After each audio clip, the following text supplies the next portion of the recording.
Again, my name is Gwen Sorley, and I've been using play attention with my clients since 1996. My background is in education, so I started using play attention with clients in 1996. I've used the play attention program over the last 30 years with every age from 5 all the way up through adulthood. So hopefully my experiences using play attention with lots of individuals will give you a better understanding of our program and the process.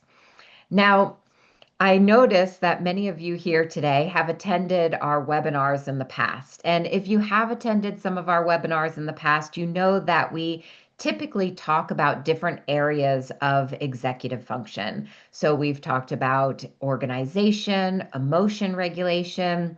We have discussed the area of ADHD and rejection sensitive dysphoria. We always give you tips and strategies in these webinars and in our ebooks. And the tips and strategies are great. We want you to have those strategies in your toolbox. But at the end of the day, we have to develop skills, right? We have to get to the root cause and really start developing cognitive control in all of these underlying skill areas so that the tips and strategies we provide you make sense and they work. I was speaking with one of our clients, and she said that everyone keeps telling her to just write a to-do list, right? Just write a to-do list. And probably some of you here today are laughing at that because you've been told the same thing. And she said, it's not about the to-do list, right? I can write a beautiful to-do list. I start every single morning with a beautiful to-do list. That's not the issue. The issue is at the end of the day, I haven't gotten anything done on that to-do list. So in order for strategies like a to-do list, in order for them to work for you, we have to develop skills. That means for that to-do list to be successful for her, we have to first improve memory so that she remembers she has the to-do list. Then we have to work on sustained attention so that when she starts number one, she's able to sustain her attention and complete number one before moving on to the next.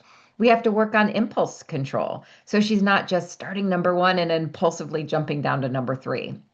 We have to work on filtering distractions so that when she starts one of those items, she's not suddenly distracted by the laundry in the corner of the room, right? I'm sure we've all been there before.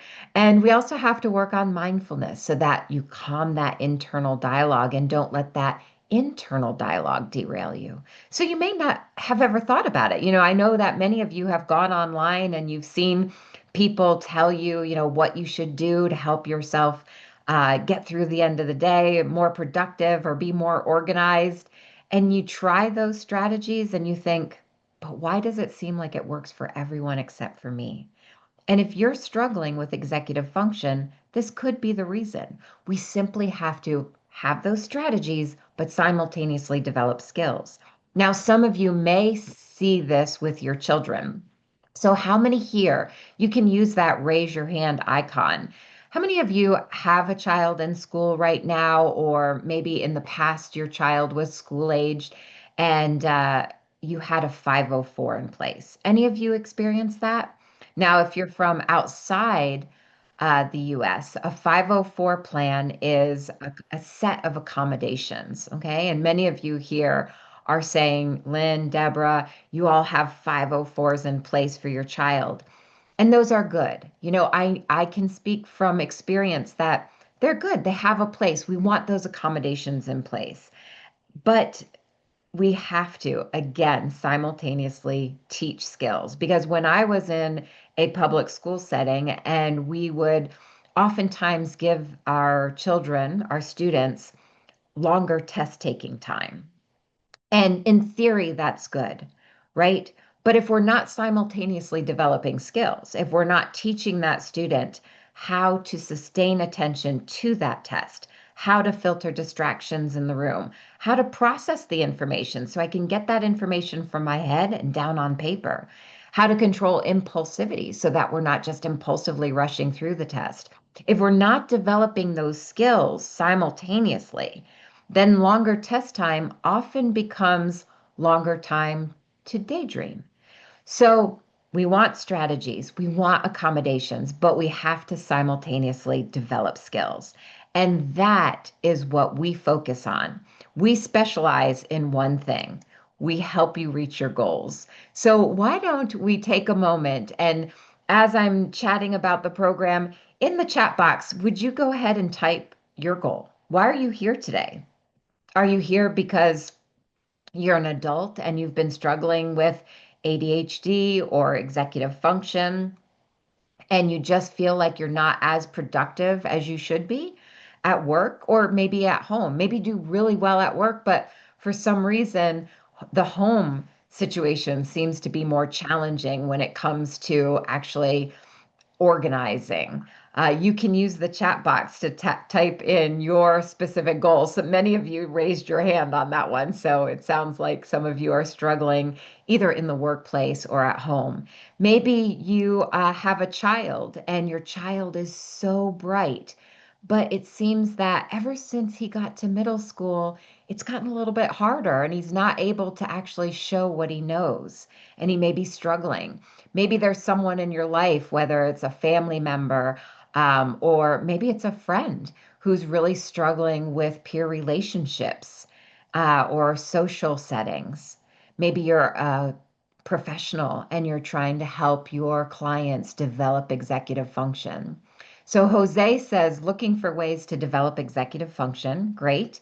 Monique says, I work in an alternative high school with students that struggle and have a child that struggles with executive function school skills. Sorry, schools.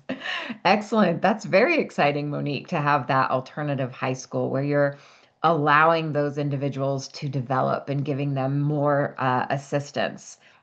Um, Marion says that she's interested in play attention for herself, but also her grandchildren. Great. John says that he would like to be more productive at work. Melanie says that she would like to go back to university, but she's always struggled in academics, even though she's very bright. Kelly says she's a stay-at-home mom trying to balance getting things done while being available for kids. Excellent. I'm sure many people here today can relate to you, Kelly. And Jessica said that she has three children. Two have been diagnosed ADHD, one has autism, and she's wanting to help them develop skills while homeschooling. Very good. Patrice says she's new to ADHD and just wanting to learn more, self-diagnosed. Okay, so you can see there are a lot of different individuals here. There are family members, parents, grandparents. You're looking at this for yourself or your child or your grandchildren. There are professionals here looking for their students or their clients. And one thing that is really important to bring up is that play attention is appropriate for any age from 5 all the way through adulthood. So it's important to remember that when we work with families, especially, it is very rare that we only work with one family member. Usually it's at least one parent, at least one child, if not the entire family. So that is important to keep in mind as well. Drita says, looking to find a way to build strategies, developing skills. Excellent. So that's what we specialize in. We customize neurocognitive training plans to help you reach your goals. And now, when we are doing this, we're using our body wave technology, which I'm actually going to be able to show you in action today, which is exciting. And we were the pioneers in neurocognitive training. It was actually the founder of our company, Peter Freer, who started researching different attention training techniques that were being done back in the 1980s. And he came across the work that Dr. Pope and Dr. Paulson were doing with NASA. And what they were doing is that they were integrating feedback technology with their simulator training. That means that they were monitoring the brain states of their pilots and astronauts, monitoring their attention, and allowing them to integrate that with their flight simulator. So if they were very attentive, if they were in the zone, their job was very easy. All of the controls were automatic. But if they became stressed or anxious or distracted, they weren't as focused, then everything became very sluggish and very difficult to do their job. So that integration was really important in the learning process. And so our founder, Peter Freer, thought that's brilliant. If I can show my clients their attention in real time while developing skills we need every single day, then I have a comprehensive program. And that is the foundation of play attention. What makes us unique and effective is what we teach and how we teach it. So, play attention is the only program that integrates feedback technology with cognitive skill training and behavior shaping to provide you with the most comprehensive approach available. So many of you may have already seen our body wave armband. This is our body wave armband. On the back, there are three sensors. And when I slide this armband on my arm, now those sensors are monitoring my brain activity that tells us how attentive I am. And then that information is given over to the computer where I'm allowed to control all of the cognitive exercises just with my mind, or more specifically, my attention alone. And I receive constant and immediate feedback as to whether or not I truly am focused and paying attention. And that's a really important first step in the learning process. Because right now, if you look at your partner or your clients or your child or your students, and you say, I need you to pay attention, what do you typically hear back? Monique, you probably are hearing the same thing I was hearing when I was in the classroom. What do you hear back? Or maybe you yourself, what do you say when you hear someone say, I need you to pay attention? Go ahead and type in your responses. I want to see if you're hearing the same thing I was hearing. Excellent. Lillian, Ian, Noah, Sheila, Margot, Jessica, you're all saying, I am, right? I am paying attention. That's typically what they say. And they really think that they are paying attention. The difficulty is attention's very abstract, right? So what we're doing is we're taking this very abstract concept of attention and now we're making it concrete and controllable. So now you actually see your attention, you feel what you're doing, and you're allowed to practice not only attention, but all of these other cognitive skills like working memory and social skills and impulse control, all of these other cognitive skills that are required for executive function. So, what's important to remember is that no matter what you're working on, whether it's attention stamina or task completion or working memory, you have to be paying attention. Because remember, that body wave armband is always monitoring whether or not you are paying attention. So, as long as you're paying attention, you can activate the exercise. If you're able to maintain that attention, then you can keep the exercise going. If you start getting distracted, then the exercise will stop or the character will go in the wrong direction and you have to focus back in order to continue. So much like the NASA pilots and astronauts where we integrated or where they integrated that feedback technology with their simulator training. As long as they were very attentive, their job was easy. But if they were not as attentive, then it was more difficult. Same thing here. We're integrating that feedback technology with cognitive skills you need every single day.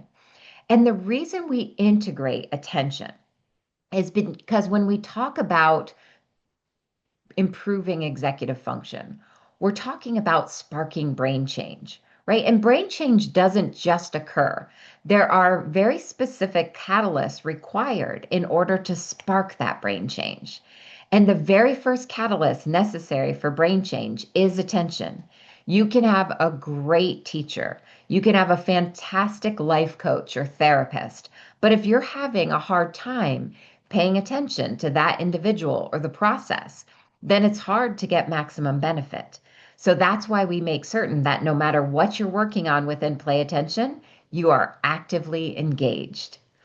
The second catalyst required for brain change is challenge.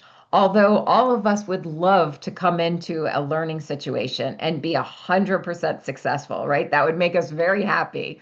You're not going to spark any brain change because if you're 100% successful, you have arrived, you've mastered that. So there's no cause, there's no reason for the brain to change. There has to be challenge. So in our program, we have what's called an auto adjust algorithm. That means, let's say that Kelly comes in, she puts that body wave armband on. Once she is focused and paying attention, the bar is set there. If she's able to reach or exceed that level of attention, then she can activate the exercise. If she's able to maintain that level for a given number of seconds, then in the background, we raise the bar just a little bit. Now she has to be that much more attentive in order to be successful. So we gave her that challenge to make certain we spark that brain change. Now, some of you are thinking, well, I don't want to be frustrated though, or I don't want my daughter to be frustrated. She's already frustrated in school or at home. So we know the opposite is true too. If you start getting frustrated, you're not going to develop any changes. So if she starts getting fatigued, then we're going to bring her back down to her last successful level and gradually build her up again. So our auto adjust algorithm is constantly keeping you at a challenging yet success-based pace. So we incorporate attention, challenge, and finally deliberate practice. So you can't just come in and go through the motions, right? Because if you go out, let's say you go out to the golf course and you just hit a bucket of balls, just over and over and over with no goal, you're never really going to get any better, right? We need to have deliberate practice. That means there has to be very specific goal setting. So Sheer Genius, our artificial intelligence, actually sets mini goals automatically for you so that when you come in and let's say that Monique sits down and she's going to work on time on task, Sheer Genius is going to say, okay, Monique, yesterday you completed this with 70% attention. Today, let's try 72%. And if you do that, you earn a point. So those are the catalysts required for brain change. And we've incorporated those and automated those into the Play Attention program. Now, we've been doing this integration of feedback technology with cognitive skill training and behavior shaping for, like I mentioned, over 30 years. But Tufts University School of Medicine wanted to know, is that integration important? Or can we just simply give you a series of cognitive exercises? Or what a lot of you have heard about, or maybe you've even tried brain games or brain training apps in the past. So they had three different groups of individuals, all identified as ADHD. The first group received play attention, so they had full integration. The second received just cognitive exercises, so brain games on the computer, no feedback technology, and no behavior shaping.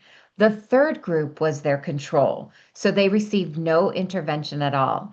And at the end of the study, the play attention individuals were the only group that showed global improvements in all areas, including, and I want to make certain you understand that means they didn't just get better in the exercises, right? Because that's what you hear a lot about with brain games or brain training apps, that you improve in the particular exercise, but not necessarily life. So what Tufts was looking at is the global improvements. Did they transfer and generalize?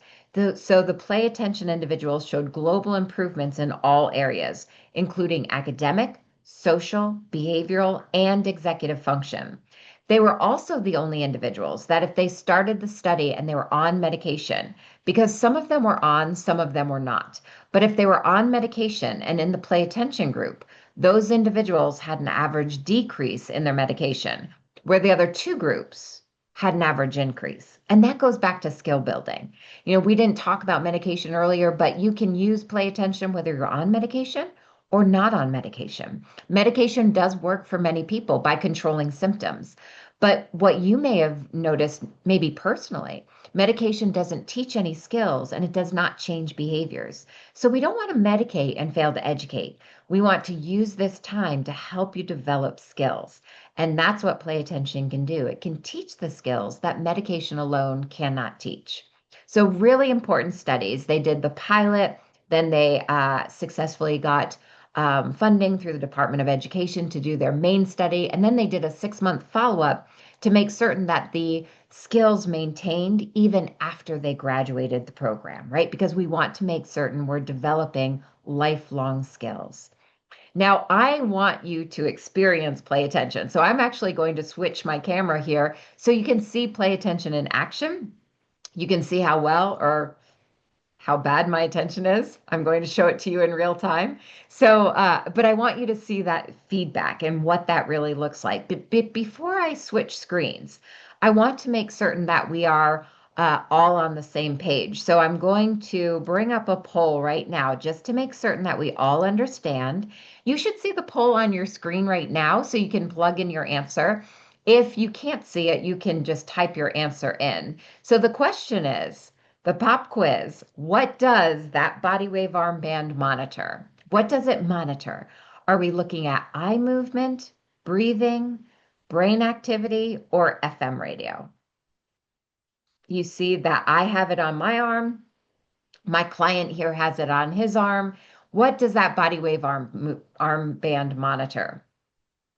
Eye movement, breathing, brain activity, or FM radio? Excellent. I'm going to close the poll in 3, 2, 1.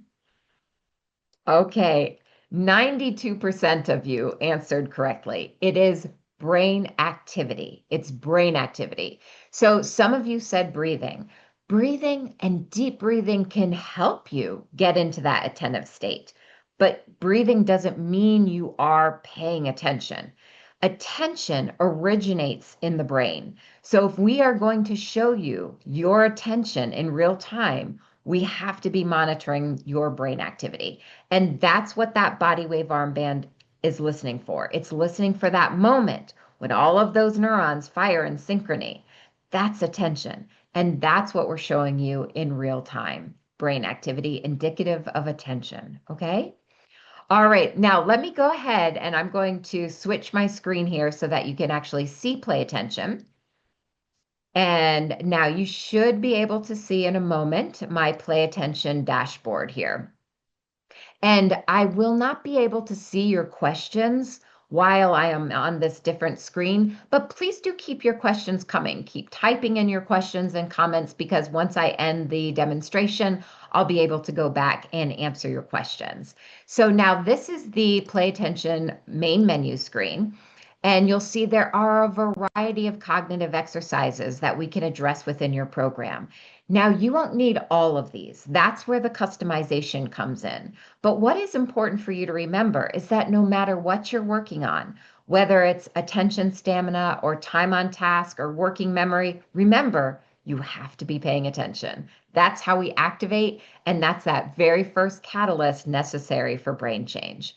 So we're going to look at attention stamina. This is teaching me how to direct and sustain my attention to low stimuli at will, much like being able to pay attention to the teacher in the classroom or my colleagues in the workplace. Now I can choose from different characters, but one is this diver, okay? Remember, I have the body wave armband on, monitoring my brain activity. Now, when I click play, the very first thing you're going to see is a transition screen. So in a moment, you're going to see your game is loading. And this is simply helping me transition from our conversation into the actual exercise itself. Okay. Once we get past this, I'm going to turn my volume down so you can hear me and not just background noise. So now you should be able to see my character at the top of the screen. And my attention meter is white because I'm not paying attention. I'm distracted. I'm talking to you. So now I'm going to stop our conversation. I'm going to pay attention to my task. Once I'm paying attention, I'm going to be able to swim him all the way down to the bottom of the ocean just with my mind alone, just with my attention. Okay, I'm going to stop, focus in.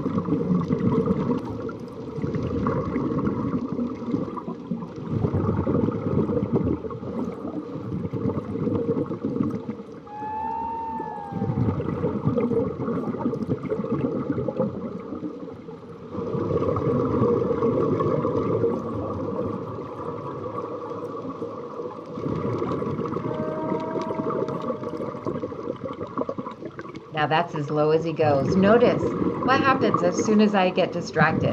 Immediately he starts to float up because I'm no longer as attentive, right? Now distraction could be a variety of things. It could be daydreaming.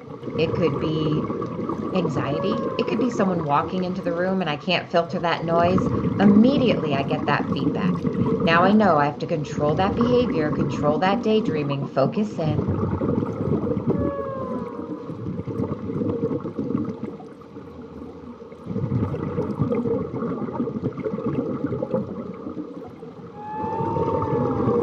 So, isn't that amazing? You see, it's kind of like a piece of exercise equipment for the brain. We're working areas that right now are challenging. And when we can provide you with that constant and immediate feedback regarding your attention, you're then able to develop the self regulation and self monitoring you need in order to recognize when you're paying attention, recognize when you're not paying attention, and more importantly, when you're not, you'll know how to correct it. Not because I'm saying, pay attention, I need you to pay attention, but I've given you an experience. Now you can recognize and correct. So that experience is really important because I bet if you think about how you learn best, it's not through lecture, it's through experience. And that's what play attention is doing. It's providing you that experience of what it means for you to pay attention. And then it sets these mini goals and tracks your performance over time. So if you see right here, you'll notice that I worked for a minute and 41 seconds. Of that time, I was actually paying attention 28% of the time. And my recovery speed, which is from the time I lost my attention to the time I regained it, was right around 24 seconds. So now Sheer Genius, like I said, is going to take this information and start setting mini goals. So the next time I log in, Sheer Genius will say, great, yesterday you completed with 28%. Today, let's try 30%. And if you do that, you're in a point. The point goes into your reward system. So Sheer Genius is documenting progress, setting those mini goals, tracking your rewards. And then also you'll notice that there is a bronze, silver, and gold medal. So there's certain benchmarks I have to reach before moving up to intermediate and then to advanced. And when I move up, we're going to tie in more processes required for executive function, such as processing speed, impulse control, distractors, and mental flexibility. That means it gets a little bit more complex, that we're going to have to respond to certain stimuli using the mouse or the keyboard, but I'm still driving everything with my attention.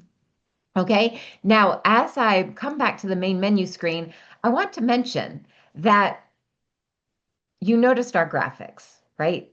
That's about as exciting as our graphics get. All of our graphics are very simple. They are very low stimuli. So the reason we do this is because we know if we give you something high stimuli or high interest, or if we give your child YouTube or TikTok or Instagram, they can hyper focus in those situations. Or I hear a lot about it with our younger clients, Legos. They can hyper focus in those situations. So we know we don't need to teach you how to pay attention to high stimuli or high interest. You've got that. What we need to develop is what's more challenging, and that's how to pay attention to low stimuli, much like the classroom teacher or the workplace where it cannot possibly compete.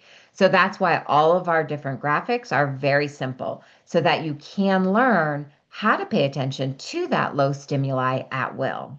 Okay. So now remember, all of these different cognitive skills will be available to you. The Play Attention program comes standard with the first 6 core cognitive exercises. And this is how we will customize your plan. So, attention stamina, we'll all need that in our plans, right? That's the ability to direct and sustain your attention to low stimuli.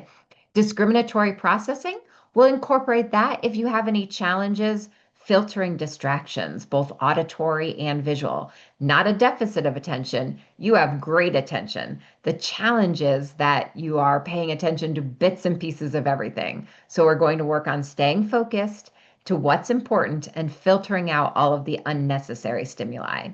Short-term memory is the ability to remember dates, names, facts. Time on task. This is one of our most popular ones. That's the ability to start one task right away, keep your attention just on that one task until completion, closed-end tasking. So a 15-minute homework assignment takes 15 minutes and not 2 or 3 hours. Or if you're an adult, you don't think, I start a million things, but I finish nothing. Starting and completing.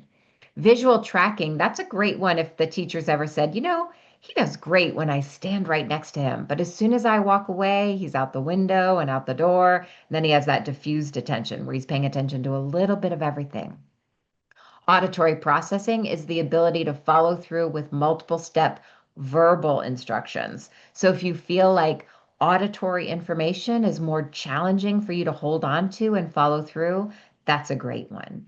Hand-eye coordination is more about small motor control, so handwriting, keyboarding, along that same lines as motor skills. So this is gross motor control. So if you think you're clumsy, if you have more bumps, bruises, accidents than your peers, it helps with that mind-body coordination. And then also mindfulness. Mindfulness is one of my favorites because, we hear so much about how mindfulness helps with the symptoms of ADHD, which is true. However, we can't look at someone with ADHD or anxiety and say, now I want you to practice mindfulness. Because mindfulness is hard. It's hard for all of us, but especially if you have that running mind.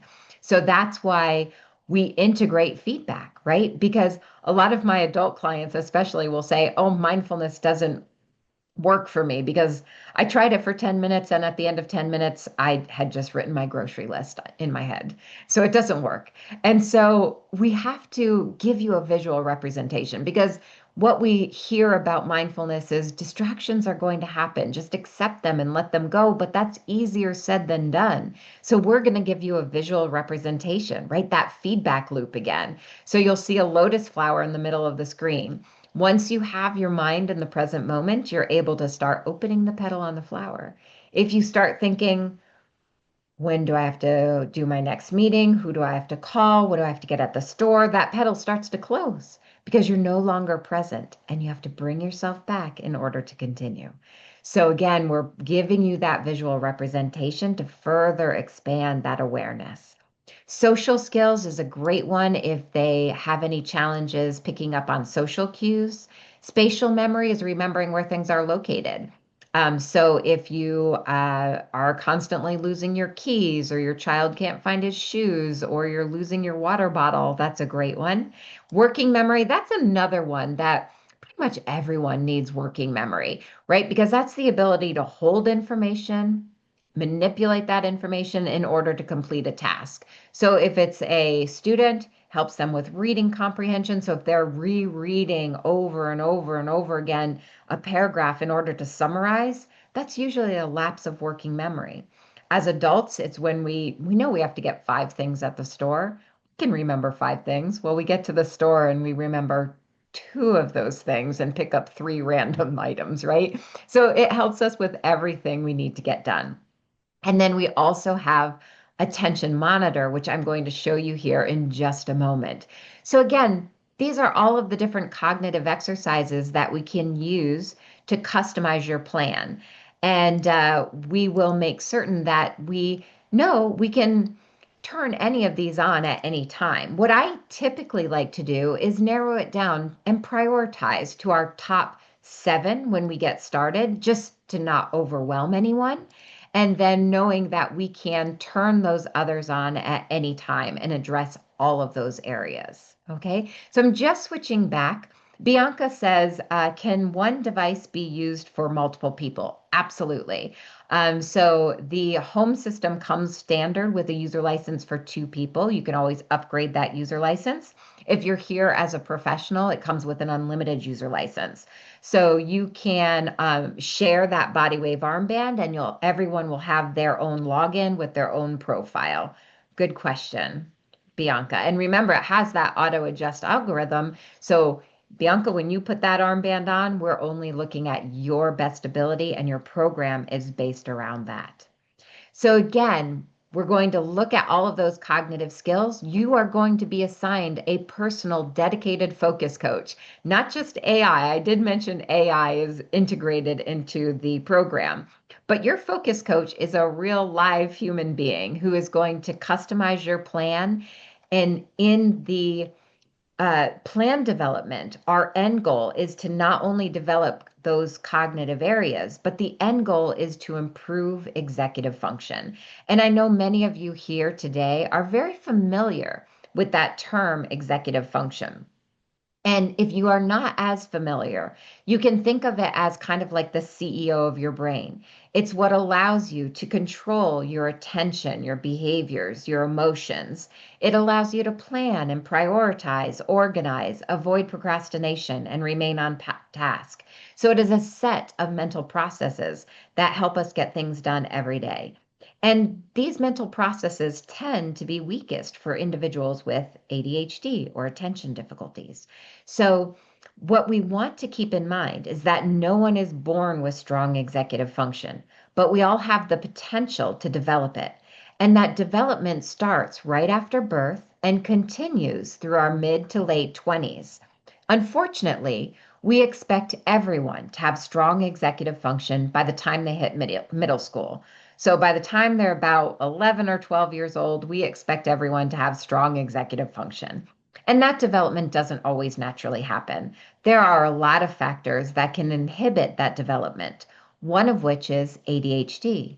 It can be autism. It can be post traumatic stress. It could be a traumatic brain injury. It could be stroke. So it can be a variety of factors, and usually it's a combination of factors that inhibit that development or negatively affect your executive function. So, what we want to keep in mind is what we know from neuroplasticity, that the brain is moldable, it's shapeable. And if we provide you with that challenge, you can create these new neural pathways. So, the reason you're looking at all of these different mental processes on the screen and you're thinking, well, I didn't see emotion regulation or organization on that main menu screen. So remember, these mental processes are not just one thing, they're a combination of skills. So if you think about emotion regulation, I'm sure you have some strategies to use to help yourself with emotion regulation, or you've taught your child some skills or strategies to use to help control emotions.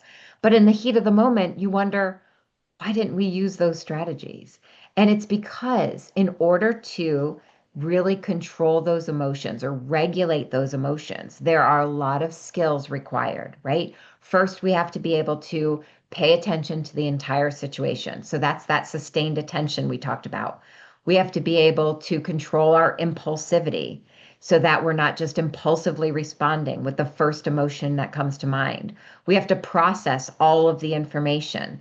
So, impulse control and processing speed, we talked about how we integrate those into all of our programs.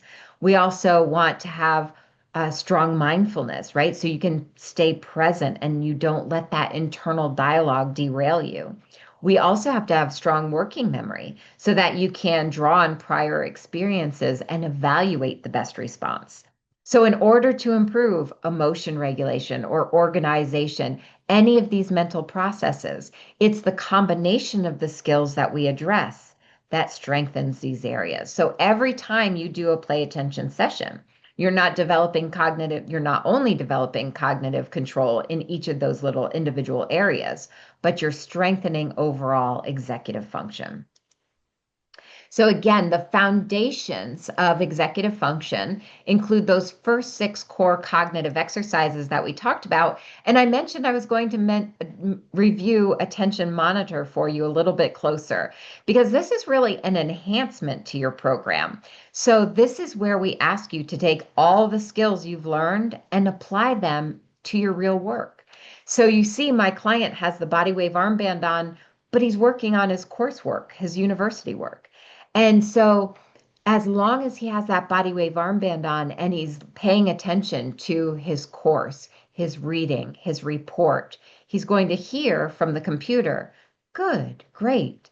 If he starts to drift, he'll hear focus, and then he knows he's not in that state he needs to be in. So, this is where we're teaching you how to self regulate while doing actual work. So, if you have a child right now, and I know a couple of you mentioned that you're homeschooling as well. You can incorporate this during homework time or during the regular school day if you're homeschooling. So it's no longer mom and dad standing over them saying, get back on track, get back on track. We're guiding you through the process. And your focus coach will help you individualize this. I work with one woman and she's in her 80s, or I'm sorry, she's in her 70s, and she's a day trader. So she uses Attention Monitor while she's making her trades so that she only makes her trades when she's in her peak attentive state. So we can do that kind of customization for you as well. Now, also, in addition to those first six core cognitive exercises, we mentioned all of those remaining skills that you can incorporate, which are considered to be our masterclass modules. And you can incorporate those at any time during the process.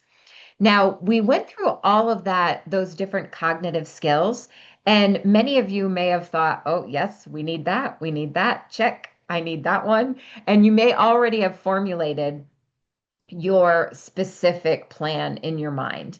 But maybe some of you are not as certain. What cognitive skills do I need to improve? You might not be sure. So to help you with that, we do have an online assessment. It just simply asks you a series of questions. And at the end of that assessment, it generates a report that gets emailed to you. And it will say, Monica, you said you have a hard time starting and completing assignments. We recommend time on task for your program. So it will break down that main menu screen on that dashboard I showed you and what your plan would look like. So that's our online ADHD test. Some of you here may have already taken that on our website, but if you haven't and you would like to look at that report for yourself or your partner or your child or your clients, go ahead and type in the chat box ADHD test, and I'll make certain you get the direct link for that. Even comes up at the very end of this webinar. You'll have access to that so that you'll be able to take that assessment and see what your plan would look like.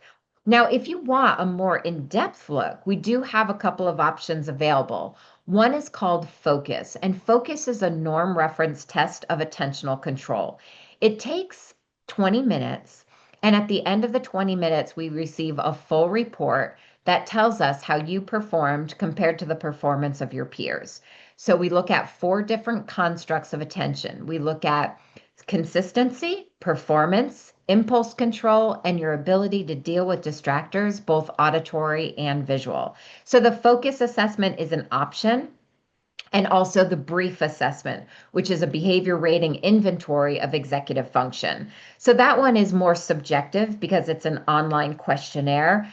So the results are based on your experiences or observation. It gives us a snapshot of your executive function on a day-to-day basis.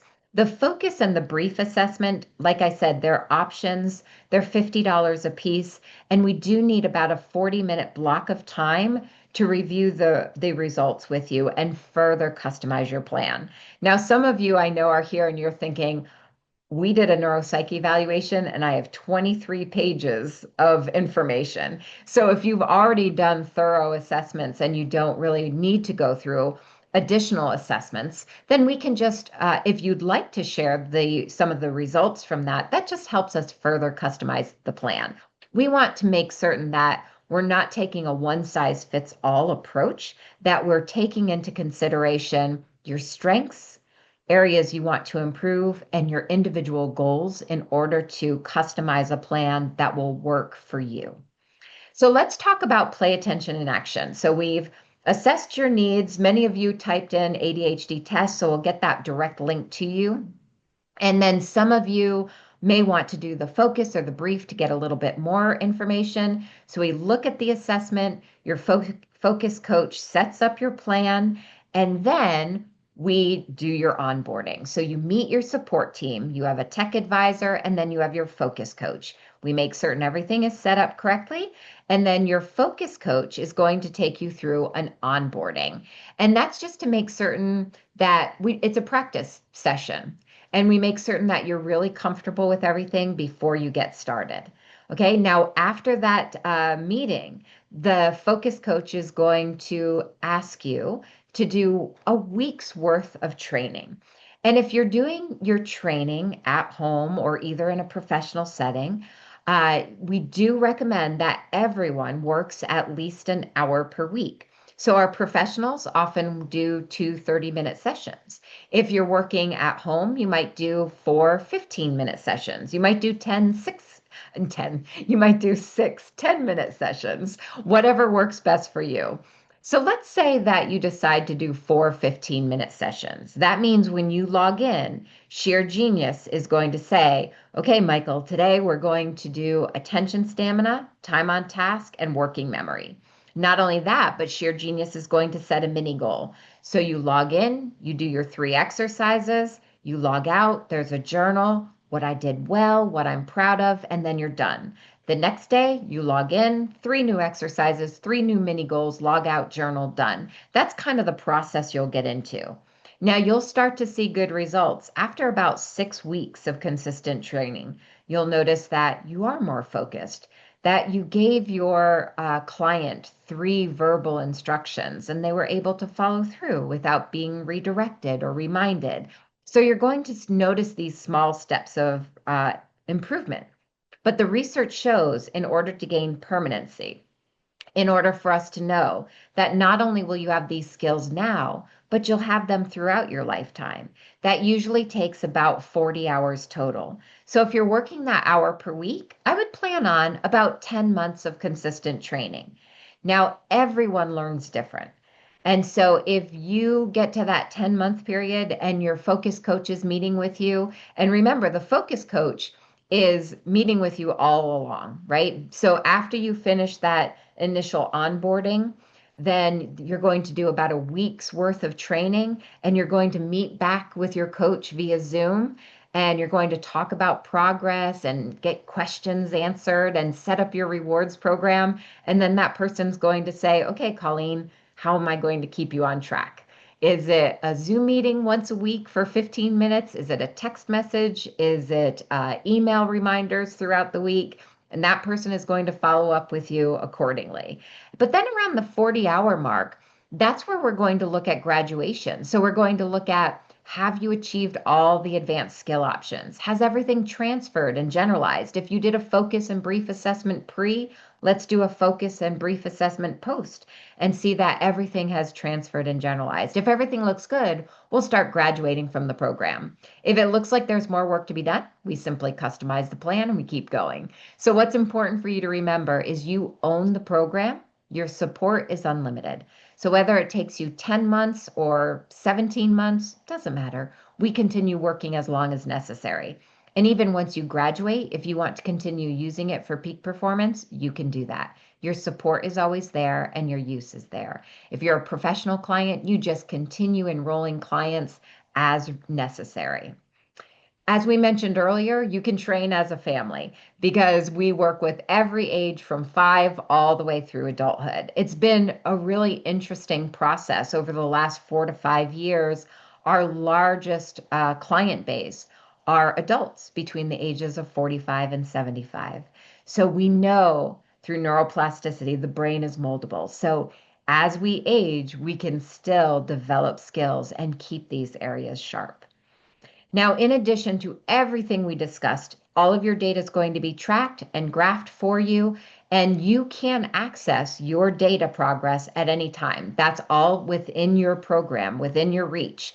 And but if you do want your focus coach to review your data with you, that's an option as well. That's all included with your program. So now remember, think back to when we first started the session today, and I asked you what your goals were. And many of you typed in your goals that you want to be more organized, that you want to be more productive, you want to help your child with executive function. You had these goals in mind. Maybe you didn't type them in, but you have a goal. So in order to reach your goals, in order to improve behavior and complete tasks in a timely manner and improve your peer relationships, you want to make certain that you are consistent in your training. So remember, you're going to work that hour per week. You'll start to see those good results, but you want to keep training. And in order to gain permanency and have those goals, reach those goals and have these skills throughout your lifetime, we're looking at about 40 hours total. Okay. Now, we mentioned earlier the home program and the professional program. So they both include everything you need to run your system. So you'll have your body wave armband, you'll have your neurocognitive training plan, come standard with those first 6. You have your unlimited support with your focus coach. And you also have a user license. If you're a home client, your user license is for 2 individuals. If you need to upgrade that, an additional user license is just $50. The professional version comes with an unlimited user license. So if you're thinking, I have 25 clients I could enroll tomorrow, you can enroll all 25 and you continue enrolling those clients as you go through. So you will have absolutely everything you need in order to run a successful program. Thank you so much, everyone. I really do appreciate your time. Take care.